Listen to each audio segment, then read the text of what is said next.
introduction. I should say that I do daily think about becoming Episcopal simply because y'all have already finished the fight we're going through now, so I could just get past it and go on the other side. But hopefully, while we're going through terrible pains, we are nearing the end of this conflict, and different parties can move in different ways. I want to thank you. Well, first of all, I want to thank the Episcopal Preaching Foundation for inviting me to be a part of one of their programs. Again, I love working with them, and I'm really glad you are working with them.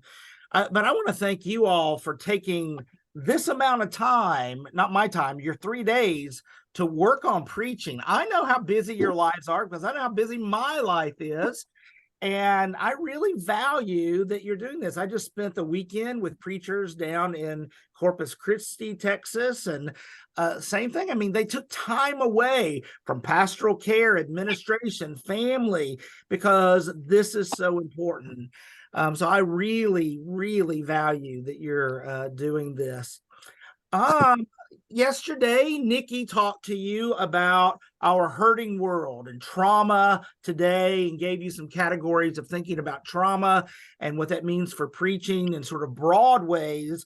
I'm now going to laser in to specifically talk about preaching Mark, since it's our gospel for the coming lectionary year, preaching Mark through a lens of trauma. So let me see if I can get my screen shared here appropriately. So give me just a second while I make this happen correctly.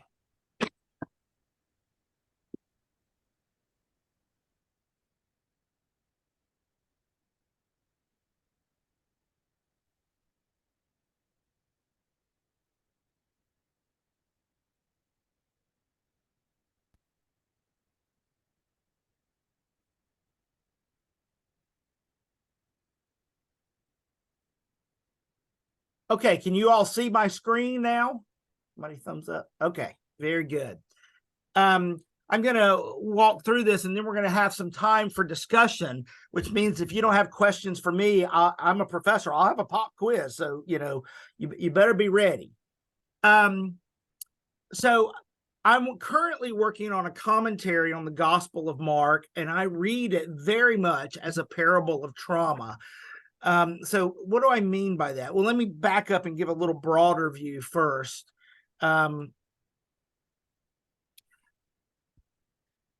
Trauma provides the backdrop for the entirety of the Bible. The First Testament was compiled, edited, and written primarily in response to the destruction of Jerusalem and its temple around 587 BCE, and then the ensuing Babylonian exile. Now, there were lots of materials in our Bible that are older than that, but that's when they were all brought together. There was something about the trauma of that made people say, we need this collected, edited, and it was out of trauma that, in a sense, we became people of the book. Paul's letters are written primarily in response to the trauma of conflict inside the community. But also some of those grow out of Paul being persecuted himself and responding to communities worried about that while he's in prison, etc. The Synoptic Gospels in the New Testament were all written, at least, although in different ways, in response to Herod's temple being destroyed by the Roman army in 70 CE. So what I want to do is try to show how that background of trauma shows up as evidence in Mark's audience, and then how Mark addresses that. And what I'm trying to do is sort of give you an overview of Mark that you can draw on as you preach from the second gospel throughout year B. So let's look at trauma behind Mark. And I want to start with the fall of the temple that I just mentioned. There are numerous passages where the temple shows up explicitly, mostly starting in chapter 11, when Jesus has entered Jerusalem, and then throughout, it becomes a major focus. So as you know, in Mark's version of Palm Sunday, as we call it, Jesus rides in, but then nothing happens in the temple. He just comes in, looks around, and leaves. It's so anticlimactic. It is the non-triumphal entry in Mark. And right then, Mark's audience would be questioning what does that mean? What's that about? In the next extended scene, we get one of Mark's famous sandwiches. You know about Mark's sandwiches. He takes a story, breaks it in half, and puts another story in between. So in this one, he has Jesus coming in from Bethany back into Jerusalem when he passes a fig tree. He curses the fig tree because it has no fruit and he's hungry, even though it's not supposed to have figs because it's out of season. It's like cursing an apple tree in January. It doesn't seem to make sense, right? And then Jesus goes into the temple, and what does he do? We often talk about it as cleansing the temple, but that is not what happens in Mark. There's no cleansing that goes on. Instead, in a sense, what Mark does is curse the temple. He has Jesus come in and say, this is supposed to be a house of prayer for all the nations. By the way, anytime you see nations in Greek, it's really Gentiles. So this temple, this Jewish temple, should be open to Gentiles, but you've made it a den of insurrectionists, robbers, thieves. So Jesus comes in and curses it. And then the next morning, Jesus has gone back out to Bethany. He's coming back into Jerusalem again. And of course, they see the withered fig tree. And at this point, Jesus interprets the fig tree in light of prayer, etc. And those functions that follow there are functions of the temple that are now found in the church. So the sandwich, the two pieces of bread, the cursing of the fig tree and the withering of the fig tree serve as a frame for the cursing of the temple, which explains it's going to be destroyed later. Remember, Mark's audience is hearing all this after they've already seen the temple destroyed. So that means this is fulfillment being laid out in advance of what they are already having. Jesus spends the whole of the next chapter in disputes with the religious authorities in chapter 12. And then in chapter 13, he leaves the temple for the last time. And some of his disciples say, ooh, look at the buildings and look at the stones. So even after Jesus has done this prophetic act in the temple, they're still in awe of it. So Jesus now says explicitly, do you see these stones, these buildings? Not one will be left here upon another. All will be thrown down. So now Mark's community in the year 70, right after the fall of the temple, hear Jesus explicitly say the temple will be destroyed. Later in that, then that same discourse, this is the eschatological discourse in chapter 13, Mark has Jesus say, when you see the desolating sacrilege set up where it ought not to be, let the reader understand, then those in Judea must flee. Mark and scholars, myself included, are just enthralled with that phrase, let the reader understand, because it's a place where the narrator interrupts Jesus, of all people, and sort of taps the audience on the head and says, this is important. Something's happening right here for you, because otherwise the reader makes no sense in Jesus's own words. So the narrator is saying the desolating sacrilege that Jesus is talking about, and this is language that comes from Daniel, is about what we are experiencing right now, the destruction of the temple. After Jesus is arrested, you note in the next one that people give up and give testimony that Jesus said, we heard him saying, I'm going to destroy this temple. It's made with hands. In 3 days, I'll rebuild it. Not made with hands. Now, they're lying, right? Jesus never says that in the Gospel of Mark. Yet, this is irony. The reader knows it's true. Jesus is offering another temple. And then finally, Jesus gives out a loud cry while he's on the cross. He breathes his last, and the curtain of the temple is torn in two from top to bottom. And that is at that point that the centurion says, this man was God's son. Now, you may have heard older interpretations that talk about that tearing of the temple as letting Gentiles into the temple, right? But actually, more recent readings say this was God departing the temple. It's letting God out of the Holy of Holies, because the ancient mindset was anywhere they saw a temple, that's where the God of that temple resided. Now, that God might reside in more than one temple, but God is present through that temple. Well, the Jerusalem temple then was the place where Yahweh was present on earth in a special way. Even though Mark's community, as we'll see in just a second, were probably Gentiles, they would have still held great symbolic value to this. Now, one of the way we Christians have read these kinds of texts that are on your screen right now throughout the church history is in an anti-Semitic, anti-Jewish way. God destroyed the temple, not the Romans, because the Jews, well, that's a wrong way to think of this. You've got to think of this sort of like east of Eden. So the Genesis 2 and 3 stories are written after the fall to try and explain current circumstances. Similarly, Mark is trying to explain current experience of his audience. And so he puts these things back in. So in other words, he takes their current trauma and puts it in a text set 40 years before to try and explain what's going on now. The fall of the temple is bad enough, but that's not the only trauma Mark's community is experiencing. They're also experiencing persecution. Now, whereas we can historically locate the destruction of the temple, the persecution Mark talks about, we don't know exactly what it is. Is it in relation to the fall of the temple? Is it separate? But nevertheless, you see there are several places where he mentions persecution. So either he knows it's coming, or his people are already experiencing it. But it is in the air at the very least. It's sort of like expecting trauma if it's not already arrived, which can be just as bad. So in the parable of the sower, there's a mention of persecution.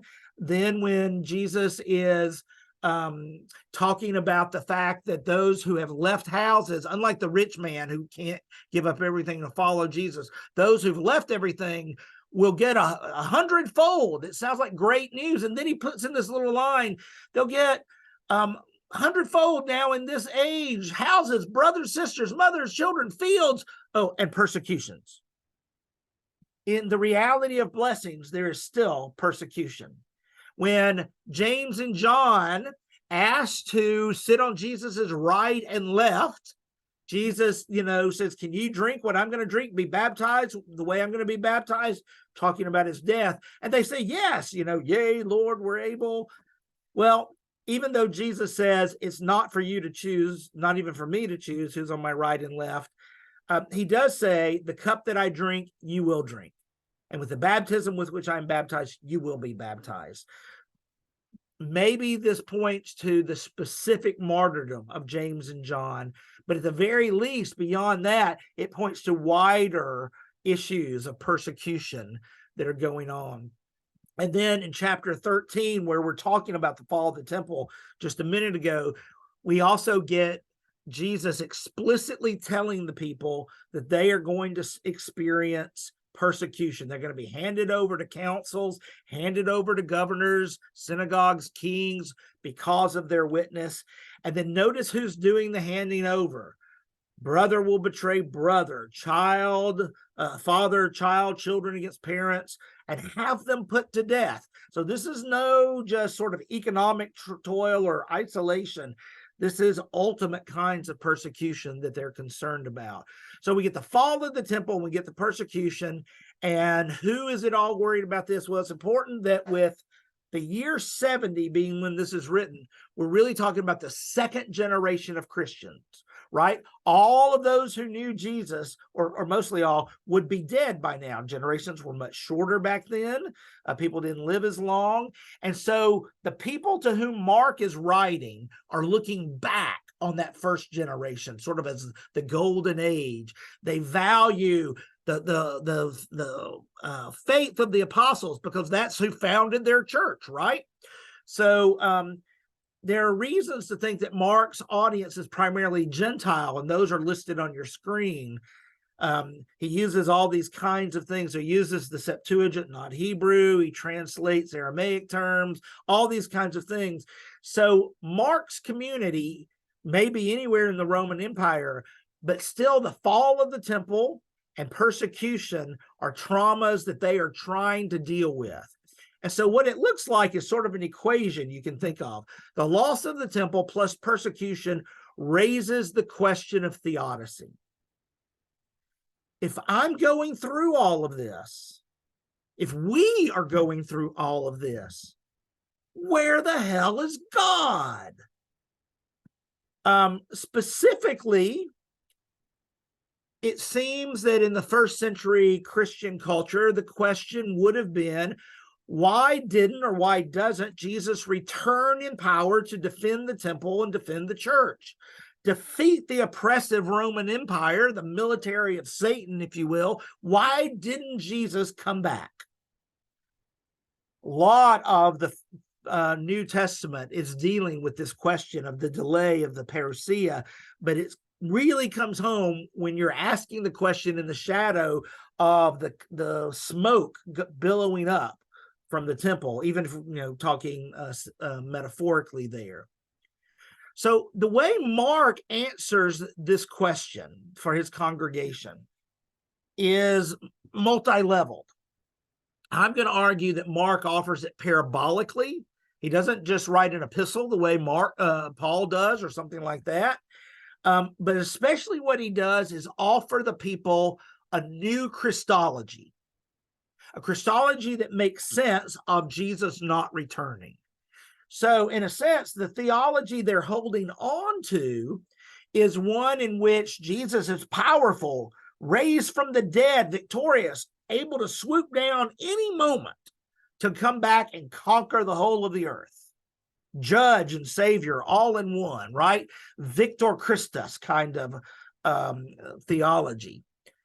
But Mark instead is going to replace the cross and that kind of parousia language, the resurrection and parousia imagery, with focusing on the cross as the place where we most understand Jesus. If you preach on any passage in Mark, you have to realize everything is headed to the cross or away from it at the end. Not headed to the empty tomb. The empty tomb's a little epilogue. It's headed to the cross. Not always the most comfortable theology for us today, but also it's not substitutionary kind of Christology either, that we find there are places in the other places in the New Testament that suggest that development, but that's not here. So what's happening? All right, so let's look at the way Mark functions as a parable. I'm going to rely for this presentation on Sally McFague's definition of a parable as working on a pattern of orientation, disorientation, and reorientation. Sally McFague is a theologian who taught at Vanderbilt for years and years before she retired. Her book, Metaphorical Theology, still ought to be standard reading for every preaching student, in my opinion, in seminary, because it talks about all of theological language as metaphorical. And when you really say all, and she means all, what does that do to the way we use language when we proclaim and when we talk theologically? All right, so there's these three patterns, these three movements: orientation, disorientation, reorientation. A parable begins in the ordinary world. So she's talking about Jesus's parables in a moment, and I'm going to apply them to Mark as a whole. Parable begins in the ordinary world with conventional standards expectations. A mustard seed is the smallest of all seeds, right? Now, it's not the smallest, but hyperbole is allowed. Everybody knows it's tiny. So everybody in the ancient world would have known a mustard seed, fine. But in the course of a story, a radically different perspective is introduced, often by means of a surrealistic extravagance that disorients the listener. So here we get disorientation, right? So the smallest mustard seed, everybody's good, becomes the largest of all shrubs. What? That's not right. Everybody in the ancient world knew what a mustard plant looked like. It was not by far the largest of all shrubs. So, and everybody would have known Jesus knew that too, right? So nobody thinks Jesus is stupid or a city boy who's never done any farming. Everybody knows Jesus is playing with this image. He is intentionally disorienting the audience, and they want to know why, right? They're drawn in by the orientation becoming disoriented. Then finally, through the intersection of the two competing viewpoints, the orientation and disorientation, tensions created that results in reorientation, a redescription of life in the world. Often this reorientation part is left for the hearer to figure out. It's not made explicit, right? So we're told the reign of God is like a mustard seed that becomes the greatest of all shrubs, in which birds of the air can nest and all of that. What we are not told is, so what? The way C.H. Dodd describes it is the disorientation leads us to question our interpretation so that we come up with a reinterpretation. So in the case of the mustard seed, the parable is trying to help us rethink what's meant by the reign of God. So what's going on in Mark? Mark is trying to get us to rethink who Jesus is and what it means to be a disciple. So those two things.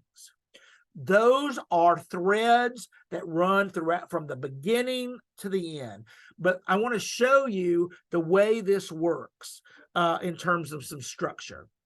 So we begin with the orientation. Well, oh no, wait, before I do that, Mark has his own definition of a parable that contributes to how he disorients. So chapter 4 is the parables discourse. When Jesus was alone, so he's just told the parable of the sower. Those who were around him, along with the 12, so a big group of followers, remember Jesus sitting in the boat, asked him about the parables. And he said to them, to you has been given the mystery of the reign of God, but for those outside, everything comes in parables. And then comes this part we hate.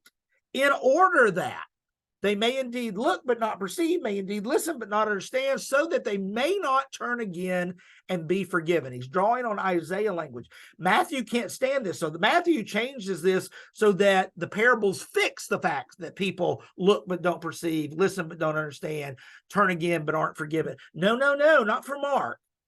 That in order that is extremely important. For Mark, Jesus speaks to everybody but those who have the mystery of the reign of God, speaks to everybody else in parables so that they remain as outsiders. So a key element of the way Mark works as parable is to divide everybody as an insider or an outsider, right? So the outsiders against the reign of God, insiders in the reign of God, yay, right? That's the division he's going to play with, but he's going to take great license in it. So let's see what he does with that. We'll see that right there in chapter 4, right after he says that, notice he says, and he said to them, them's the disciples, do you not understand this parable? Then how will you understand all parables? You realize what happens right there? They have the mystery of the reign of God. They should be able to understand, but they don't. Are the disciples insiders or outsiders? There comes the question. And then we see later in the chapter that he has to explain all the parables to them because they don't get any of them. So there's the key twist, the key disorientation that's going to happen throughout. So let's see how that unfolds. So orientation, you can divide Mark into sections following this parable thing. Chapters 1 through 3 serve to orient us to what we expect. This is the story we know. And by we at the moment, I mean Mark's audience in the year 70. They're dealing with this trauma. So Mark is writing this gospel and he tells the story of Jesus and the disciples starting off in ways they would expect. So in the prologue, Jesus's identity is established through John's ministry. John proclaims Jesus through Jesus's baptism. Notice in his baptism, the voice calls him the Son of God. This is over against Caesar claiming to be Son of God in the ancient world. So you can find coins that, describe Caesar, any of the Caesars, as divine in terms of being the Son of God. So that language, just like the reign of God is over against the language of the reign of Caesar, you got to hear that in that ancient context. And then there's the temptation story, not a good label for what happens in Mark. In Mark, it's only 2 verses. It's not the 3 responses we're used to in Matthew and Luke, turn this stone into bread, none of that. Instead, the Spirit that just came on Jesus drives him out into the wilderness, bad place, drives him out into the wilderness, and Satan comes and tests him along with the wild beast, and the angels waited on it. The end. That's the whole story. Who wins? Notice there's no resolution. In the other versions, Jesus clearly beat Satan out through a game of wits. Here, Jesus doesn't win, but neither does Satan. You got Jesus and the angels over against Satan and the wild beast. Instead of this being an isolated story, this is a tableau that sets up a reading of the whole of the rest of Mark as sort of an apocalyptic battle between Satan and Jesus. And it's apocalyptic imagery that we don't really live in that world in today's language. So you got to sort of give it to Mark and let Mark be first century. Don't try and make Mark a 21st century writer. So there's this apocalyptic battle going on, but Mark's going to play with that. But at this point, anyway, the readers would go, yeah, that's exactly the way this is. It's a battle. Jesus is Son of God, not Caesar. We're right there with you, Mark. Then we get the call of the disciples. Remember in Mark's version, here comes Jesus walking along the shore of the Sea of Galilee, sees Peter and Andrew, says, come follow me. They've not heard him speak. They've not seen a miracle, and up they jump. The perfect example of obedience and faith. James and John do the same, even to the point of leaving Daddy Zebedee left in the boat alone, working the nets. That is who we are. We are those kind of people of faith. Oh yeah, that's us, say the 70, the audience in the year 70. So there's an identification built by this response in which the disciples, and especially the 12 who are named in chapter 3, and they're named to be with Jesus and to have Jesus's authority, they are our representatives in the story. Yay, we are like their kind of faith, right? So all is good. Then also, in these early chapters, Jesus begins battling the religious political authorities of the day. Even his family comes into conflict with him. You remember when they come looking for Jesus because they've heard he's beside himself. In Greek, it's the same word that ecstatic comes from. It's like he's schizophrenic, they think. So they've come because they don't understand him, just like the religious authorities. In the same scene, the scribes from Jerusalem say he cast out by Beelzebul. We've just seen him battling Satan, so there's no worse kind of insult that could be given. So we see the 2 sides being made, insiders and outsiders. You got your team set up. You got Team Jesus with the 12 being formed, and you got Team Satan, Caesar over there by implication, but also the demons, the religious political authorities, and even Jesus's family. So the outsiders outnumber the insiders, but that's okay. That's exactly the way the church feels in 70, right? So everything fits. These first 3 chapters orient us exactly as we expect it to. And then comes that darn chapter 4. And in chapter 4, we've already seen the parables discourse, where the disciples don't understand the parables. And do you remember how that chapter ends? It ends by Jesus getting in a boat with the 12 and saying, let's head to the other side of the Sea of Galilee. Jesus falls asleep. There's a storm, and they get all scared. So now we see fear as a sign of lack of faith, because Jesus, when they wake Jesus up, says, don't you care that we're perishing? Jesus says, do you have no faith? We thought they had faith. They jumped up and followed Jesus. But now Jesus is claiming our representatives in the story might not have faith. Does that mean Mark is claiming we don't have faith? That's exactly right. It gets worse and worse. There's 2 feeding stories, 2. And in both, the disciples fail to recognize that Jesus can feed all these people. Even though they've seen it once, the second time, they still don't understand it can happen. After those 2 stories, Jesus warns them about the yeast of the Pharisees and David. Well, and the disciples are so confused, they think he's talking about bread. So they haven't got a clue what's going on. And Jesus at this point says, do you have eyes but don't see? Do you have ears and don't hear? Remember, that's the language back from the parables discourse. So he's basically saying, are you an outsider? Then we get the travel narrative in chapters 8 through 10. Jesus on the way, on the way, on the way. On the way means Jerusalem. On the way means to the cross. And this section is framed by 2 stories of the healing of blind people. In the first one, you might remember, Jesus has to go through 2 stages to heal the person. Wait, Jesus isn't powerful enough to heal the first time, so he has to spit on the guy twice? What's going on there? And the second time is Bartimaeus, the beggar. So these are taken like a giant sandwich around the whole travel narrative. Whereas, so Mark equates blindness with lack of faith.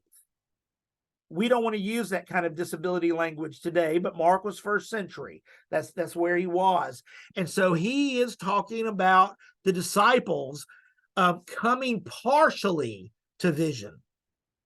And then it's interesting, if you've ever noticed Bartimaeus, when he is called by Jesus, he's sitting by the wayside, yelling out, Son of David, which we know later in Mark is improper way to address Jesus. But he's blind. He doesn't know better.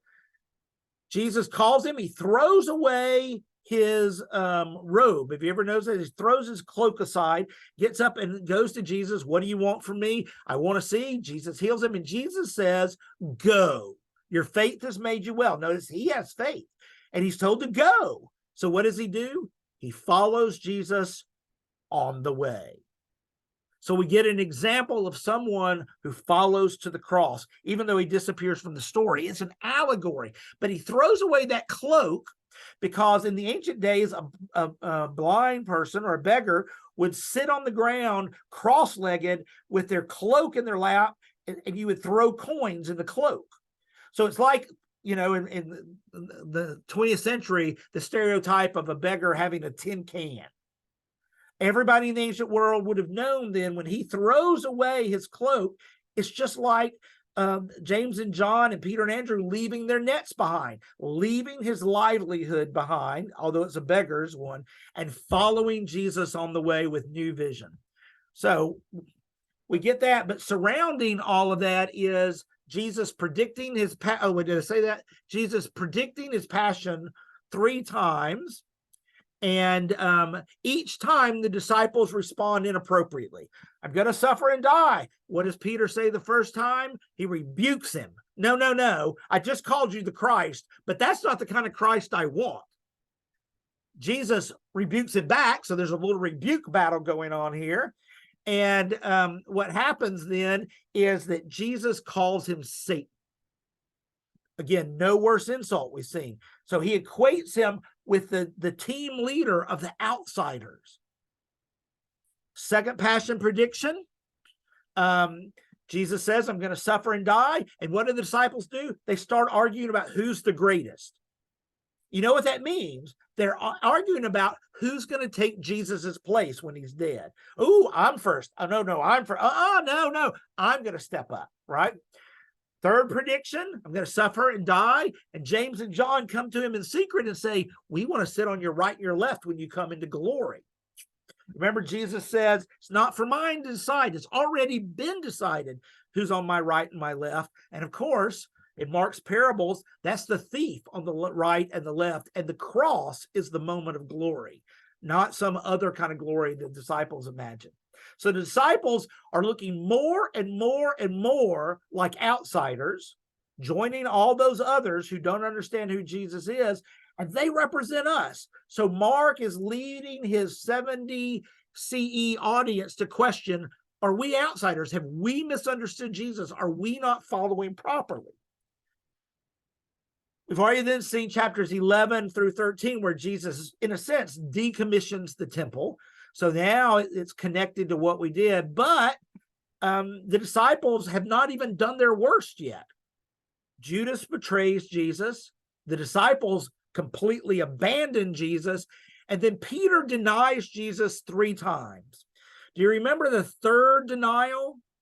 When the woman says the second time, surely you're this man, and he says, I do not know this man of whom you speak. Peter thinks he's lying, but he's not. He's telling the truth. He really doesn't know who Jesus is. He has now become the ultimate outsider. So Jesus is completely alone. Team Satan has everybody else. Jesus is his own team. Part of chapter 11 through 15 is something you might have missed. So I want to make sure you see this. Mark uses irony throughout. This is really helpful to recognize when preaching on Mark, because the irony functions at a level of the reader knows something the audience doesn't know. So the classic example of irony is the story of the emperor's new clothes. You remember the little fairy tale? This emperor brings in this tailor who's really a con artist and says, I will give you all this gold to make me the most beautiful clothes in the world. And he takes all the money. They go to get him, and he hasn't done anything, of course. And so he holds up an empty hanger and says, here they are, but only eyes that are worthy can see how beautiful these clothes are. So the king doesn't want to admit his eyes aren't worthy, so he praises how beautiful the clothes are. And then everybody else assumes the king really sees it, so they all praise how beautiful the clothes are. And they're so beautiful, the king wants to show them off to all the people, so he puts on these clothes that he can't see, that aren't really there, of course, and goes out on parade to show everybody. And everybody knows only worthy eyes can see them. Everybody in the story knows this, but the hearers of the story know he's just naked, right? We know it's a con. That's how irony works. Where the irony collapses in that story is when the little boy says, wait, you're naked. And everybody realizes the truth in the story. What they realize is what we knew all along.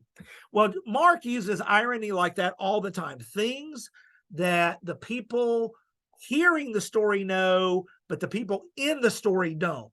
This is most exemplified in the Jerusalem narrative.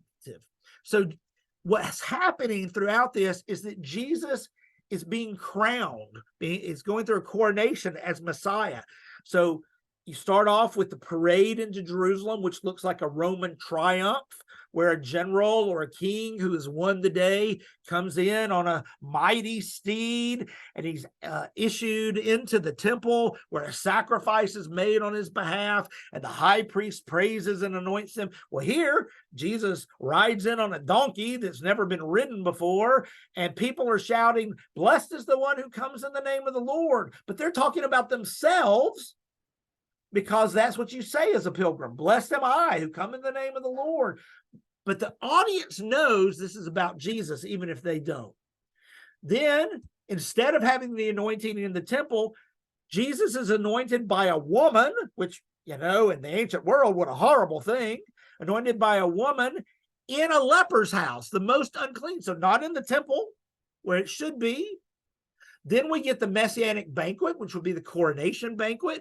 But instead of it being great and celebratory, Jesus says, this is my body. This is my blood. Finally, he is robed and crowned, but it's with purple and a crown of thorns that mocks him. King of the Jews, Messiah, they shout. And finally, he's enthroned, but not on a throne of power, but a throne of powerlessness. The cross is his moment of glory with the people on the right and left who've already been chosen. So all this plays out to Mark's audience going, huh? What in the world is going on? You think you're over it finally, and we're ready for reorientation with the resurrection, but instead there's no resurrection appearance in Mark. As you know, the story goes just 8 verses. And the women come, they don't understand because they're coming to anoint the body. Even though Jesus has said he would be raised, they're still misunderstanding, just like all the disciples. They come to anoint the body, even though he's been anointed, and they find the stone, the tomb empty. The young man tells them to go tell Peter and the others that Jesus is going to meet them in Galilee, just like he told them. Do we get to see that? No, because the women tell no one, for they were afraid. A very odd ending to a gospel. If this only works if we assume Mark's community already knew Jesus' story to some degree. So where does the reorientation take place? Remember I said earlier, often parables leave you to do the reorientation process, but Mark has given us clues to that. The first is at the cross.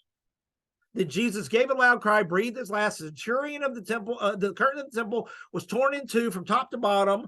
When the centurion who stood facing him saw that he breathed his last this way, he said, truly this man was God's son. Now, you've got to really catch what happens here. The centurion who serves Caesar as the Son of God, the centurion who represents the militaristic power that for Mark's community just destroyed Jerusalem and the temple, the centurion who's in charge of crucifying Jesus, is the only person in the Gospel of Mark to recognize Jesus as God's son. The title of the book starts off in verse 1, the beginning of the good news of Jesus Christ, Son of God. Son of God is mentioned at the baptism. Son of God is mentioned at the transfiguration. And now, the most outsider of outsiders is the one who recognizes Jesus. So at this point, it becomes very clear to Mark's original community. You got to remember, they would have heard this in one sitting, because it's very clear that the cross, where there are no disciples watching along, the cross is the place where we know Jesus fully. That's the only place. In terms of reorienting us in terms of discipleship, you may have noticed in the past, I haven't mentioned yet, that when Jesus is arrested, there's this odd little scene. All the disciples abandoned Jesus, and then it says a certain young man was following him wearing nothing but a linen cloth. They caught hold of him, but he left the linen cloth and ran off naked. What in the world is that about? Why does Mark put that little line in there? The young man shows up again at the end of the story. As they entered the tomb, they saw a young man, same language in Greek, dressed in a white robe. Why do you mention what he's wearing? Because he was naked before. Sitting on the right side, they were alarmed. We often read that as an angel, but Mark can use the word angel if he wants. He does in other places. This is that young man showing back up. But he said to them, do not be alarmed. You're looking for Jesus of Nazareth who was crucified. He has been raised. He is not here. So one of the disciples who abandoned Jesus does return to faithfully proclaim the resurrection to the women. So these two little bitty elements are the keys Mark offers his audience for reorientation. Remember back, I just mentioned the title, the beginning of the good news of Jesus Christ, Son of God. Mark only claims to be telling the beginning of Jesus' story. He ends at 16:8, where the women leave and tell no one, because the rest of the story is ours to tell, ours to live out. Mark wants his audience in the year 70 to know, in light of the fall of the temple, in light of persecution, this story continues on. And that's one of the ways he deals with trauma. All right, so let me unshare. So what Mark does is pastorally offer a provocative sermon, if you will, to help people gain a new theology to deal with the trauma that's going on in their world. He helps them rethink who Jesus is and what it means to be a disciple, not to erase the trauma, not to say it's not bad, really, you're just imagining this, you're whining too much. Mark never says that. Mark instead, though, does say the theology you have at the moment is not enough to deal with the moment. So I'm going to offer you a parabolic version of the story you already know so that you can rethink it and relive it in a new way today. All right, I want to stop there because I want to open it up for conversation. I just gave you the fastest version of the Gospel of Mark allowed in the universe. But what I really want you to do is to think about at least one of the ways to preach Mark through year B when you work on the when you work from the gospel reading is ask of every single passage, how would this have been heard in the midst of that parable dealing with the fall of the temple, dealing with trauma? Because they may not talk about trauma at surface level, but the whole of the stories are dealing with that. So in the same way, even if you're not dealing with major trauma in your congregation, or there's not major trauma in the news that day, there's always underlying trauma there that you can draw an analogy between this text and what's going on. All right, so I'm going to invite you to unmute and just ask questions as you want. If Stephen or Nikki want to field or anything, that's fine. But otherwise, just the floor is open. And I'll check the chat. We're good so far.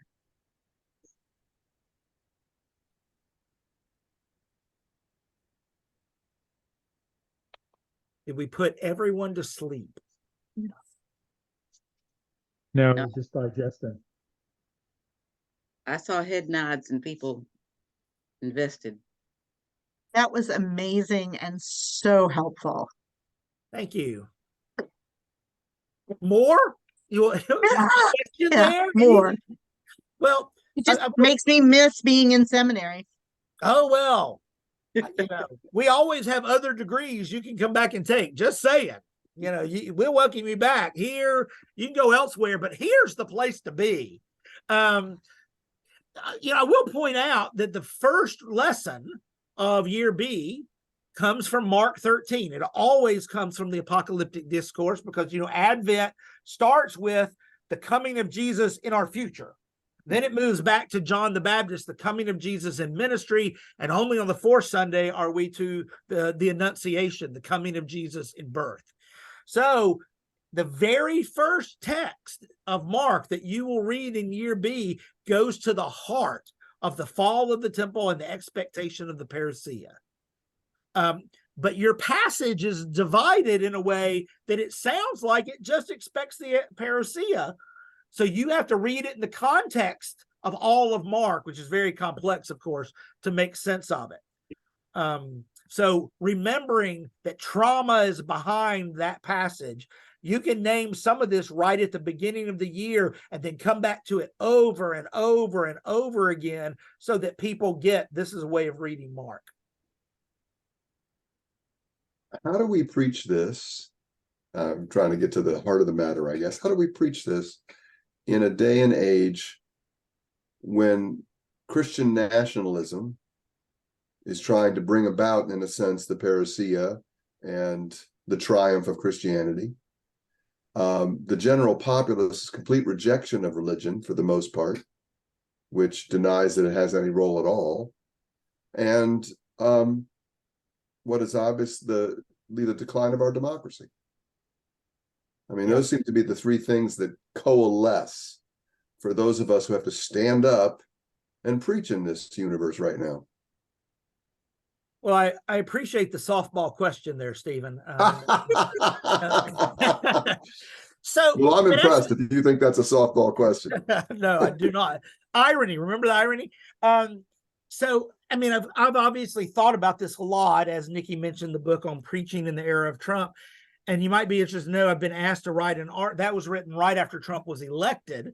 And now I've been asked to revisit that question and think about it in today's world in relation to Christian nationalism, especially. So I'm working on that article. But so I mentioned being in Corpus Christi, which is right on the southern coast here. And I was leading a workshop in the fellowship hall for students, but on a break, I asked to go see the sanctuary, went into the sanctuary, and there is not only an American flag off to the side, but there are two American flags, small ones, on the pulpit. Bible in between two American flags. Like Jesus crucified between two thieves. So when you see the desecrating sacrilege. Exactly. So, I mean, one of the things that I would do with Mark to address Christian nationalism, and even though you're in a mainline tradition with more progressive members generally, I guarantee you, they might not be Christian nationalists in the most fervent way, but they are civil religionists. I guarantee you, plenty of them are. And so playing with Mark's us and them, insiders and outsiders, as on Team Satan versus Team Jesus, where the reign of God is not over against the reign on earth. I mean, so many people hear that from Matthew's language, the reign of heaven, like it's outside of earthly existence, but it's about life on earth, and it's over against the reign of Caesar. One of the things I do when I teach this category is I draw on structuralism. And I tell this to congregations, people can get this, that words mean something when they're over against something else. So it's not that a word means something just on its own, it's what it's opposed to. So taking, for example, the word woman. What is the word woman opposed to, in contrast to? Man. Maybe. See, so what if I said, Mary said, I am a woman, not a girl. So now in contrast, it means mature, older, something like that. I'm not a child. So context makes woman either mean not a man or not a child, right? And of course, in our more gender fluid world, it could mean other things too, but it's over against something.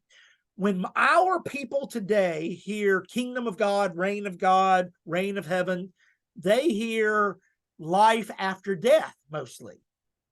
And that's not the contrast. In the New Testament, the contrast is always over against the reign of evil in the world, which these oppressed people associate with Caesar. You can go a long ways without ever using the words Christian nationalism. You go a long ways to countering Christian nationalism by just keep talking about how Jesus counters Caesar over and over and over again, because we've been built on this myth in the U.S. of us as a Christian nation where politics and religion go together. As if the government is a service of the church or vice versa or whatever, or they're partners hand in hand. But the Bible's, at least the New Testament is clear that just can't be the case. Not all the time anyway. I mean, it didn't work for Israel after all. I mean, that's part of the telling of the story of the downfall of the lineage of David. Because what happens is they may start off aligned with Yahweh, but somehow Baal always comes in and ruins the party. So that does not answer the whole of your question, Stephen. But with Mark, every time Jesus mentions kingdom of God in a parable or a passage or anything, I would always draw that contrast. It's over against the reign of Caesar. These are oppressed people. Jesus is concerned about standing over against oppressive political powers. And right there, now then, depending on your own congregation and how willing they are to go with you down the road, you can go closer and talk about Christian nationalism, or at least talk about our current conversation, public conversation, or you may have to build that path pebble by pebble instead of, mile by mile of asphalt.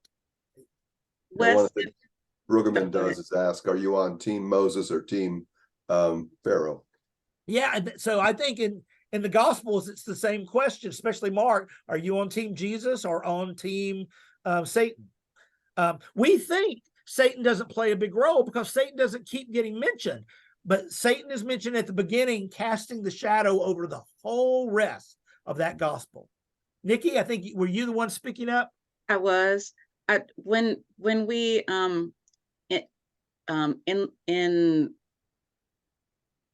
in light of how Mark frames the team Jesus, team Satan, with Caesar as team captain. How if you have a congregation that can hear team Caesar versus team Jesus, but they already have a definition of Caesar as whoever the other guy is on the other side of the aisle, or the government that's not what they want to have it, or Yeah. is there a way to connect, in Mark's view, team Caesar to systemic, to systems rather than a person? And so therefore then you can name evils that are nonpartisan necessarily, because when I've tried to have those conversations with folks who are more conservative, they already have a definition of who the enemy is. And so do we who are more progressive. Right.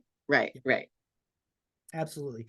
So two things. I mean, it is team Caesar, and by team, it's not like sports language. This is army language. General Caesar, General Jesus, which we're not comfortable with, but I mean, that's the ancient imagery. So you could speak of Rome more generally, might help a little bit with that metaphor, because Caesar really represents a system, for sure. But more, I think with everybody, you can play with that whole twisting of the disciples. We all think we're insiders, and Jesus or Mark is telling us none of us are insiders. We all have to find ways to become, to be welcomed back in as an insider. We've all abandoned. There's the invitation at the end of the gospel, go tell Peter and the disciples. So we're invited back in.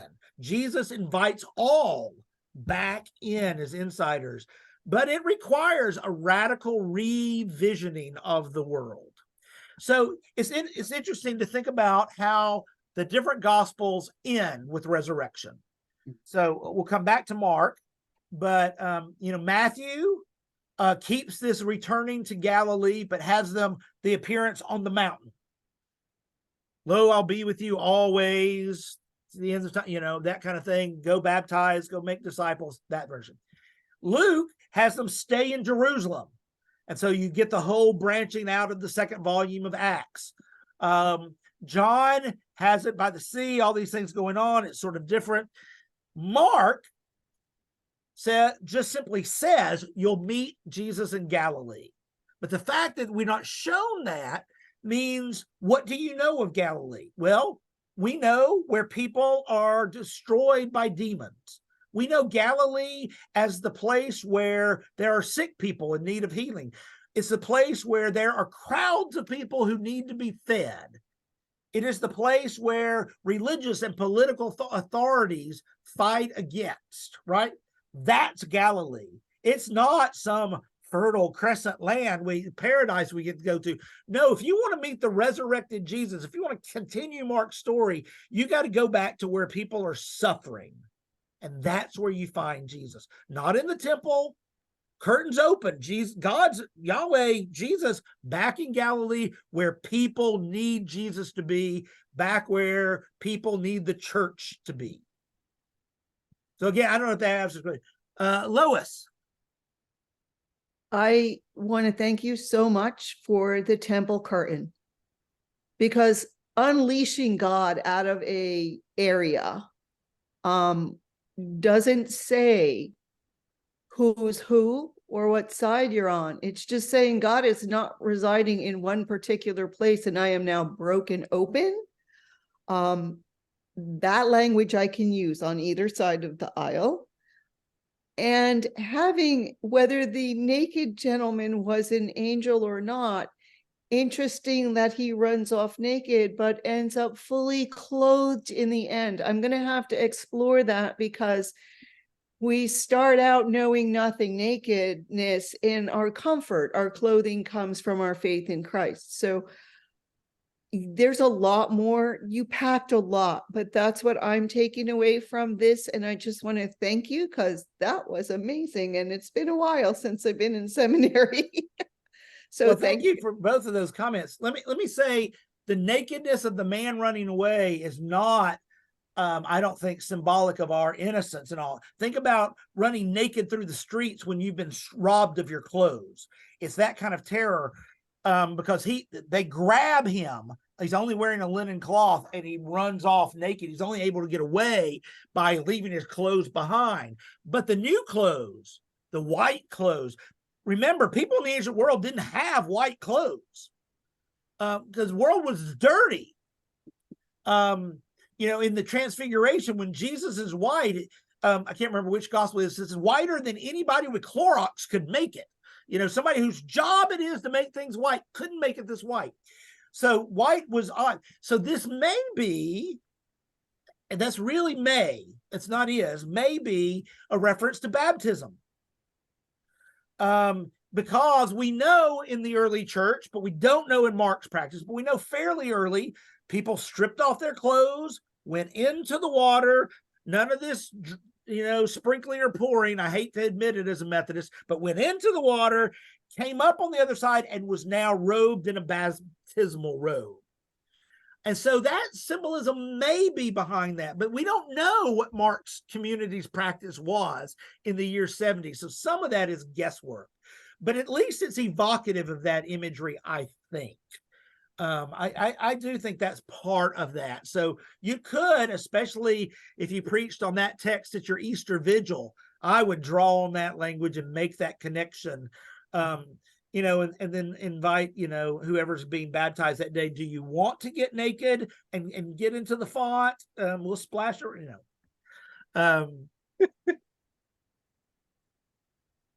So Wes, Yes. Sylvia here. Yes, Good to see you. Good to see you again. Why would anybody want Mark's God?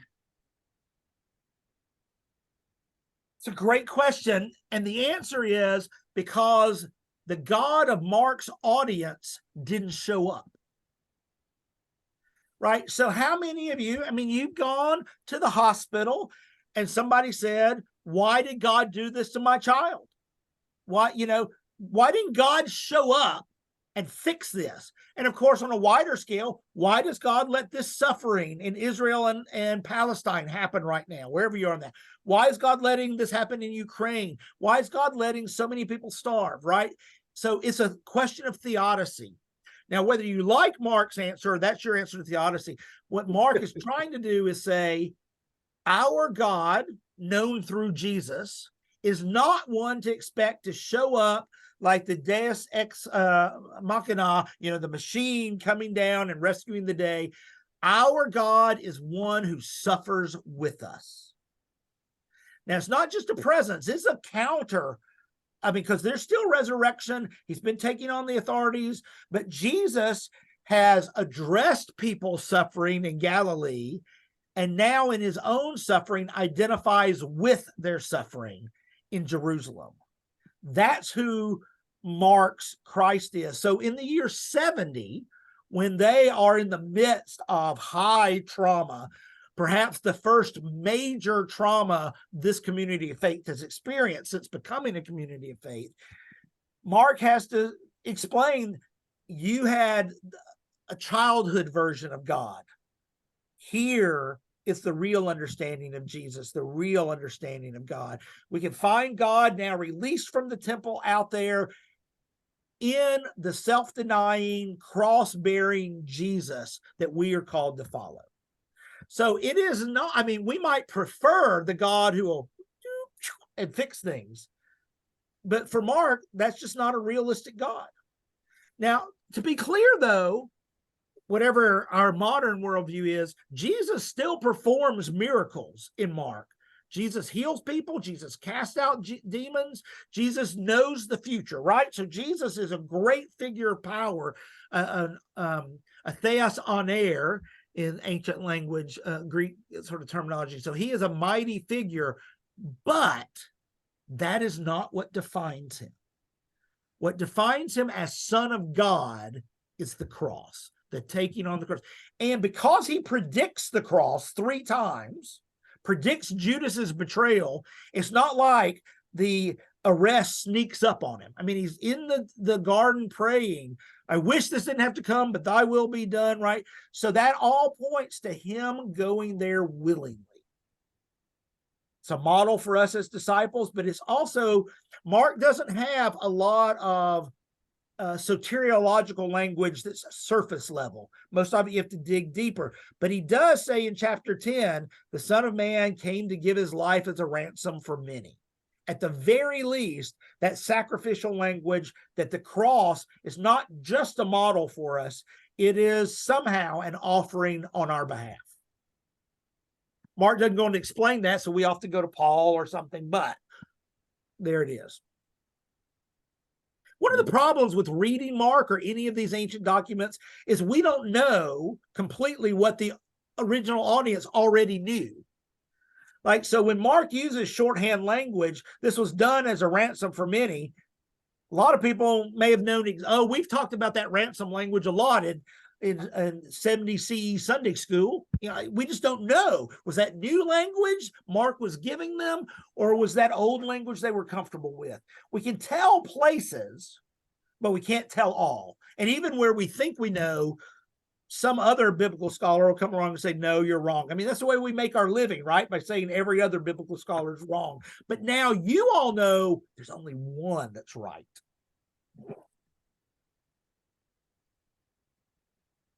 Or at least 2. There's a few people I agree with, so it's okay. Yeah.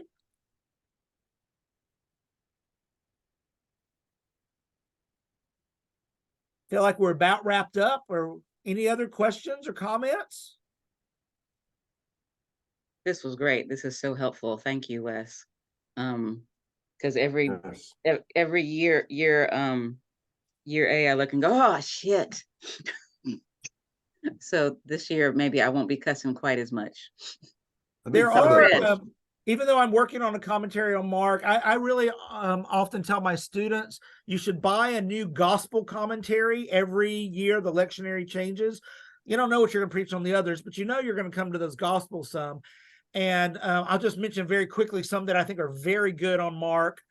Eugene Boring has a commentary in the New Testament Library, Westminster John Knox. For people who and people who aren't concerned about feminist concerns, there's a fairly recent commentary by Warren Carter in the Wisdom Commentary series. The whole series is only about feminist readings. So I don't think it's a commentary that will serve all your needs, but it will bring out insights you don't see in Mark otherwise. Can you say that name again, please? It's Warren Carter. And the commentary series is the Wisdom Commentary series. It's a Roman Catholic publisher. Those are 2 I'd highly recommend. Joel Marcus in the Anchor Bible 2-volume one is very good, but it's very technical. Depends on how far you want to get. A more conservative one that I find actually very good is by Richard T. France. I've drawn on it a lot, even though I don't always agree with his readings. He shows me things, but he gets very technical in Greek too. So it depends on whether you know that kind of stuff. But Eugene Boring, there's a short one by Clifton Black. So if you started with some of the more, Kate, you know Cliff, you've worked with. So if you start with some of the more detailed ones, his would be a good one to move to.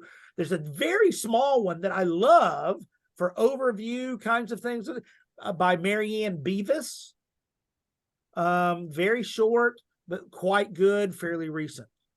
While we were talking about this stuff, I think, Fred, you were trying to raise your hand a minute ago. Did we talk over you? Or are you still wanting to ask something, or we moved too far beyond? Well, I wanted to say two things. One, thank you for this. This was rich. I mean, this was something that's going to take me a while to fully digest, and I appreciate that. The other thing I kind of wanted to overlap with what Mother Nikki said, in that I was listening to a preacher talk about the gospel passage that's up for this week, the story of the two coins in the temple.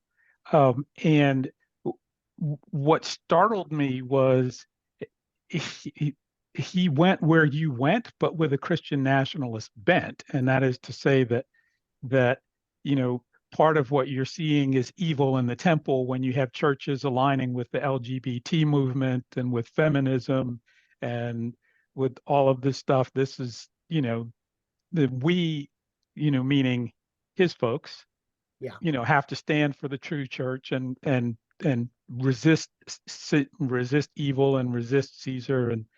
And so we talked about how we preach to our folks, but how do we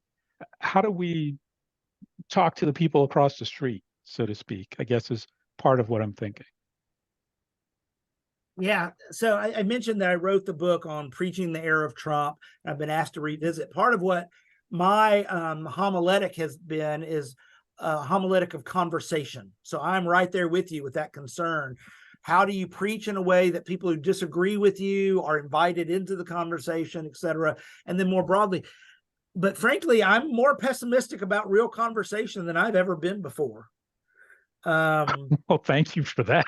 Yeah, I mean, just to be honest, look at what's happening in the Republican Party right now in trying to elect a speaker. I mean, that's not the way this is supposed to work. They all rally behind somebody over against the Democrats, but we're becoming so divided that compromise is the bad word.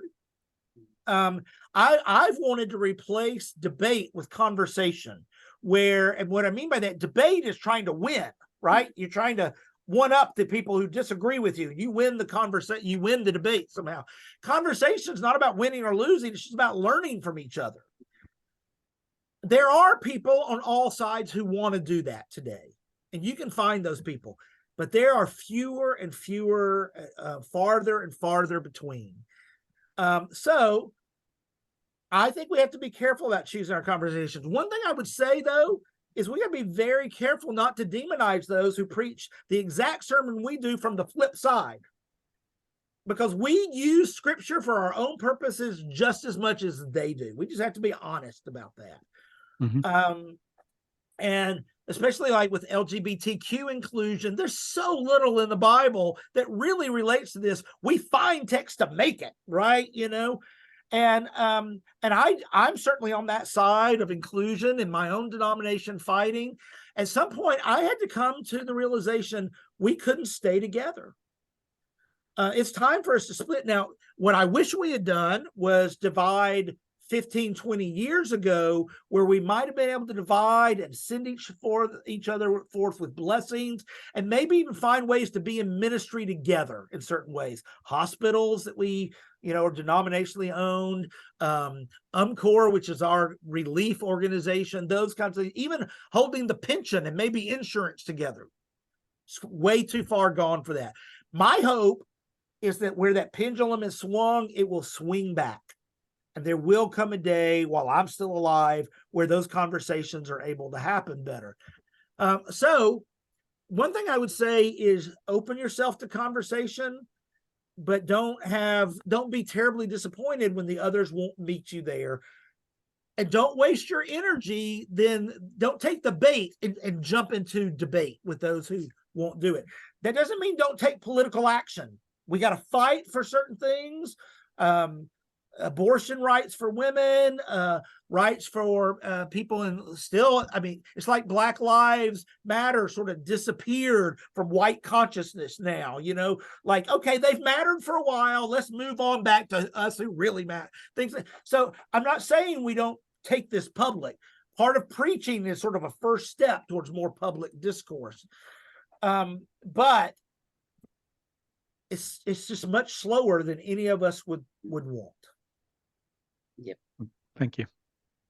Yeah, you don't really mean thank you. You mean I wish I hadn't asked the question, but I appreciate your No, hospitality to the question. I truly am grateful. I'm a new priest, and so I'm grateful for a calibrating answer. Yes. Because part of what you're helping me to do is, as a new priest, is to set my expectations for how some of these conversations might go. I'm in a small rural town in New Hampshire where the UCC church and our church invited the Bible church across the other side of the green to join in an event with us. And not only did they not join in the event, they didn't even respond to the invitation. Yeah. Yeah. And so I'm trying to figure this out, and I appreciate the suggestion for patience and also for just attending to discretionary effort. When I was dean of the chapel at DePaul University, a small United Methodist school in Indiana, there were, it's a small Indiana town, so there were lots of tiny churches of different ilks in the town and all. And here we were when school was in session, it doubled the size of the town. And so there was lots of town and gown tension. And so we would invite churches. I was, also as dean of chapel, I was head of religious life. We would invite churches to come to a religious fairs that some would just not show up, right? Just as you said, but we thought on our side, we'll just keep being as hospitable as possible. We will invite. It's part of our own spiritual discipline. But then 9/11 happened while I was there. So I was the dean of the chapel at that day. And so even though we're in Indiana, like everywhere else in the world, we felt it. And so we immediately started working, my staff and I immediately started working on creating a prayer vigil that night. All classes of the council students were crammed into where they could get a TV and a group together, that kind of stuff. So we had, on campus, we had a conservative Christian group. We had the more progressive. We had various Bible studies. We also had an Islamic group, a Jewish group, and a few Buddhists who got together for lunch every so often, that kind of thing. So we gave them all a voice. We also, because it's such a small town, we invited all the churches. That's when they showed up to be with us. Now, I'll be quite honest, some of them still use language that was demeaning to non-Christian religions, but they were there together. The other religions were quite willing to tolerate that and all. But so since our theme is trauma, when there was a shared trauma, we were at least able to be together for a short time as siblings in the trauma, if not in our faith, in the trauma. And we let each groups express a little bit of their faith. And they said what they needed to say. Everybody welcomed the dialogue at the moment, at least to some degree. I wish I could say it was sustained beyond that, but at least there are moments that I consider sort of eschatological moments where we see a glimmer of what the reign of God could more fully be. And that was one. So hopefully you keep inviting the Bible church, and who knows, someday, trauma or not, they might say, for that, we can show up. Yeah, we'll help for that. I want to throw out there, there's a power of love. Don't set expectations. I did not with my congregation, and I'll tell you, after 5 years, we are still in a honeymoon period. And that is because my answer to everything is kind of love. It's kind of like, okay, you're having a crazy day today. Love you. Let's talk about it, or let's not talk about it. And just them seeing the modeling of love, the acceptance that, okay, whatever, we're gonna handle it, it's okay, tends to let the prickliness go away. And those churches that are holding anger and division, or they're going to break themselves apart. They're going to see the love in your congregation. They're going to see the trying to be like Jesus. That speaks louder than words, because you cannot fight with these people, but you can model, and they're totally like, what is that? And that's what we can do right now is model that love. And I Bishop Curry, He's got it down. And so if you need to pick her up or just grab some of his stuff, just throwing that out there. Well, Wes, thank you very much. Well, That's thank you for great. having me. I'm off to teach an intro to worship class here at the seminary, so I can't be with you. But I really do value that you're giving your time to this. I think this is very important work, and I wish you the best. I'll be with you tomorrow again at the panel discussion. So any question you didn't get to ask today, you can ask then, and I'll go, what do you think about that, Nikki? So that's the way we'll handle it. There you go. Be in peace the rest of the day. Thank you for being letting me Okay. a little bit. Thank you. Bye-bye. Okay.